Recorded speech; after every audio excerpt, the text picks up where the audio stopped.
Team 10 को अपने सामने देखकर साकुरा इनो को बोलती है, इनो, तुम यहाँ पर लेकिन क्यों?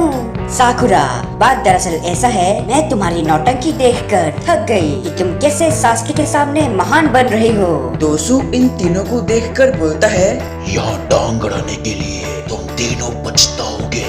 वैसे दोसु की बातें सुनकर जोजी डर जाता है। इनो, शिकमारू, हम यहाँ पर क्यों आए हैं? ये लोग बड़े ही खतरनाक है। जोजी, ये मेरा आइडिया नहीं है, और वैसे भी एक लड़की को अकेले लड़ते हुए हम भला कैसे देख सकते हैं? लेकिन मुझे जाने दो, मुझे यहाँ पर नहीं मरना। जोजी को इस तरह डरा हुआ देखकर साकू उसे बोलता है, अगर तुम सच में जिंदा रहना चाहते हो तो यहाँ से भाग जा मोटे। वेल, साकू की बातें सुनकर जोजी अचानक से रुक जाता है और उसका एक्सप्रेशन बिल्कुल बदल जाता है। हे, तुमने अभी क्या कहा? मैंने कहा यहाँ से भाग जा मोटे। मैं बता दूं, जब भी जोजी को कोई इस नाम से पुकारता है तो उसका गुस्सा अचानक से 7वीं आसमान पर चला जाता है। वो चिल्लाकर साकू को बोलता है, तुम्हारी हिम्मत कैसे हुई मुझे मोटा कहने की? मैं तो बस थोड़ा सा फूला हुआ हूँ।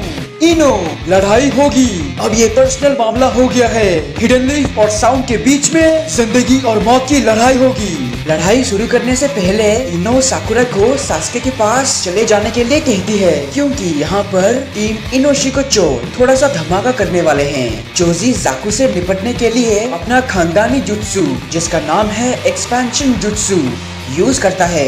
इस टेक्निक से जोजी एक बड़े बॉल की तरह बन जाता है। अपने हाथ, पैर और सर को अंदर घुसाकर एक कैनन बॉल की तरह जाकू को कुचलने के लिए तेजी से आता है। जाकू अपने अल्ट्रासोनिक वेव से उसे रोकने की पूरी कोशिश करता है, पर अचानक से जोजी ऊपर उछलकर सीधा नीचे जाकू के ऊपर गिरता है, जिस वजह से उसकी जान भी जा सकती है। दोसु उसे बचाने के लिए दौड़कर उसके पास जाता है। तभी शिकमारू उसे रोकने के लिए वो अपना जुत्सु यूज करता है, Ninja art, shadow possession jutsu.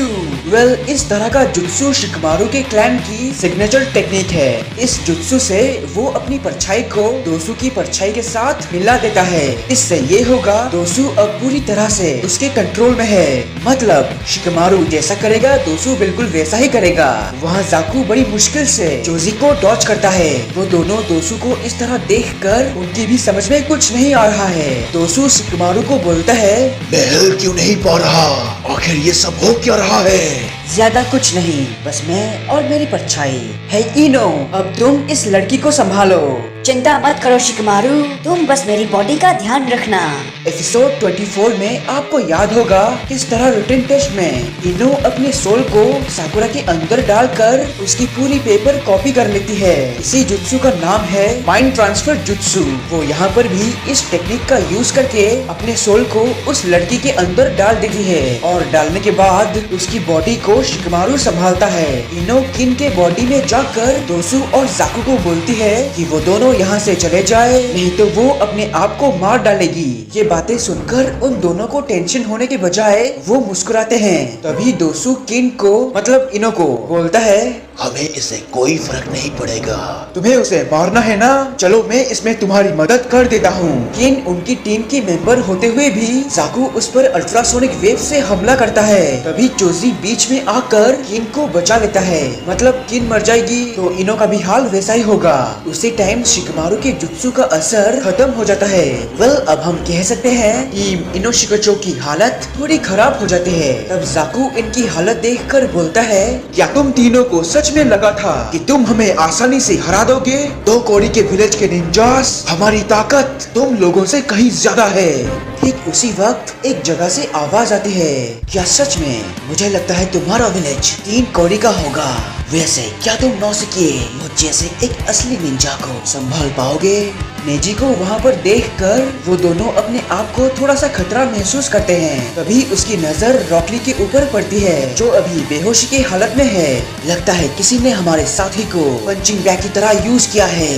तुम लोगों को इसकी कीमत चुकानी पड़ेगी। वो हमला करने ही वाला होता है, लेकिन अचानक से वो रुक जाता है। तभी वहाँ पर मौजूद सभी की नजर सास्के के ऊपर पड़ती है। उसका चक्रा अचानक से बढ़ जाता है। सास्के बेहोश की हालत में अपने सपने में वो देख रहा है जो उसके साथ पहले हुआ था। वो अपने सामने उसके छोटे वाले रूप को देखता है और साथ में जमीन पर पड़े अपने माँ बाप की लाश को भी। छोटा वाला सास्के अपने माँ बाप की मौत पर रो रहा है। तभी वो बड़े वाले सास्के को बोलता है, ऐसा नहीं होना चाहिए था। अगर तुम और ताकतवर होते तो ऐसा कभी नहीं होता। तुम एक बुज़दिल हो, कमजोर हो, इसीलिए तुमने उसे अभी तक नहीं हरा पाए। सच में अगर तुम्हारे अंदर और ताकत होती तो तुम उसे हरा सकोगे सास्के। मेरी दी हुई ताकत का इस्तेमाल करो। मैं उसे मार कर रहूंगा, चाहे कुछ भी हो जाए। मैं ताकत हासिल करके रहूंगा, चाहे वो ताकत शैतान से क्यों ना मिली हो। सास्के जाग जाता है। एपिसोड 16 में मैंने आपसे कहा था चक्रा इनविजिबल होती है, लेकिन जब किसी का चक्रा दिखाई देने लगता है तो वो सबसे ताकतवर चक्रा होता है। और ठीक वैसे ही सास्के के अंदर से एक बहुत ही खतरनाक चक्रा निकलती है। ओरोचिमारू से मिली श्रापित निशान उसके पूरे बॉडी में फैल जाता है। उसी टाइम सास्के साकुरा को देखकर बोलता है, साकुरा, तुम्हारी ऐसी हालत किसने किया? सास्के, तुम्हें क्या हुआ? कुछ नहीं, मैं ठीक हूँ, जबकि मुझे बहुत अच्छा महसूस हो रहा है। साकुरा, मुझे बताओ, इनमें से किस आदमी ने तुम्हारे साथ ऐसा किया?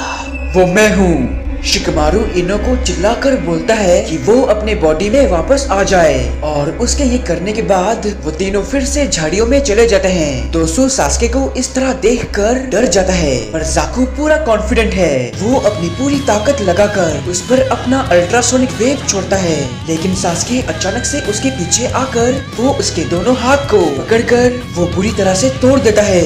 वैसे वो इसी लायक है। सब लोग ये देखकर चौंक जाते हैं। उसके बाद सास्के दोसु को मारने के लिए आगे बढ़ता है। उसे ऐसे रूप में पहली बार देखकर साकुरा को उसके पुराने वाले सास्के की याद आती है। उसके कुछ करने से पहले साकुरा दौड़कर उसके पास जाके उसे वहीं पर रोक लेती है। साकुरा के ये करने से सास्के शांत हो जाता है। श्रापित निशान उसके पूरी बॉडी पर से चली जाती है। तभी दोसु उसके पास आकर बोलता है, सास्के, तुम सच में ताकतवर हो। तुम हमारा स्क्रॉल ऑफ अर्थ ले सकते हो। अब हम यहाँ से जा रहे हैं। अगर दोबारा कभी तुम्हारे साथ हमारा सामना हुआ तो मैं वादा करता हूँ हम डरेंगे नहीं। ये कहने के बाद वो यहाँ से चले जाते हैं। नेजी टेंटेन को बोलता है कि वो रॉकली के पास जाकर उसे संभाले, और टेंटेन भी रॉकली को अपने तरीके से जगाती है। शिकमारू और चोजी नरुटो को जगाने उसके पास जाते हैं, लेकिन नरुटो मुस्कुरा क्यों रहा है? उसे इस तरह देखकर शिकमारू चोजी को बोलता है, हे चोजी, क्या तुम मेरे लिए नरुटो के सर पर डंडा मारकर उसे जगा सकते हो? लेकिन यहाँ पर सास्के के लिए एक बड़ा सवाल, क्या वो इस ताकत को दोबारा कभी इस्तेमाल करेगा? और यहीं पर इस वीडियो की एक्सप्लेनेशन खत्म होती है। अगर आपको मेरा वीडियो पसंद आया तो प्लीज इसे लाइक और कमेंट कीजिए, और अगर आप मेरे चैनल पर नए हो तो प्लीज इसको सब्सक्राइब करने के साथ उस बेल आइकॉन को भी दबा देना। मेरा वीडियो देखने के लिए आपका शुक्रिया। तब तक के लिए खुश रहना। मैं मिलूंगा आपसे अगले वीडियो में।